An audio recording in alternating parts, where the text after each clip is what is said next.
இன்றைக்கு வந்து நம்ம போகிற இடங்கள்லாம் இன்றைக்கு இந்த மக்கள் விரும்பும் முதல்வர் வேட்பாளர் உங்கள் விஜய்னு நம்ம சொல்றோமே, அது வந்து ஒரு ப்ரொபகேண்டாக்காகவோ ஒரு பிராண்டிங்காகவோ நாங்கள் அதை உருவாக்கல. உண்மையிலே சொல்ல போனா அந்த டேக்லைனை கொடுத்ததே மக்கள் தான்.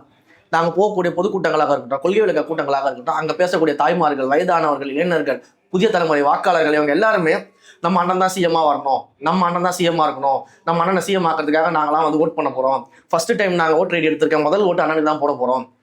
35-40 வயதினர் கூட இது வரைக்கும் நான் ஓட் ஐடி எடுத்தது கிடையாது. இப்பதான் ஓட் ஐடி எடுத்திருக்கேன், முதல் ஓட்டு அண்ணனுக்கு தான் போட போறோம், அண்ணனை சிஎம் ஆக்கணும், எப்படியாவது அண்ணனை சிஎம் ஆக்கணும்னு சொல்லிட்டு அவர்களுடைய என்ன பிரதிபலி.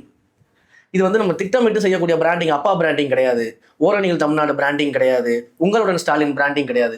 நம்ம வந்து மக்கள் என்ன சொல்றாங்களோ அதை தான் நாங்கள் டேக்லைனா வச்சிருக்கோம். இது மக்களிடமிருந்து எடுக்கப்பட்டது. அப்போ அந்த அளவுக்கு அந்த ஆதரவு இருக்கும் பொழுது பல்வேறு கட்சியினருமே ஏன் நம்ம வந்து முதன்மை சக்தியாக, ஒரு மாற்று சக்தியாக, மக்கள் விரும்பக்கூடிய சக்தியாக இருக்கக்கூடிய தாவேகாவை நம்ம ஏன் நோக்கி போகக்கூடாதுன்ற எண்ணம் வந்து அவர்களுக்கு இருந்திருக்கு.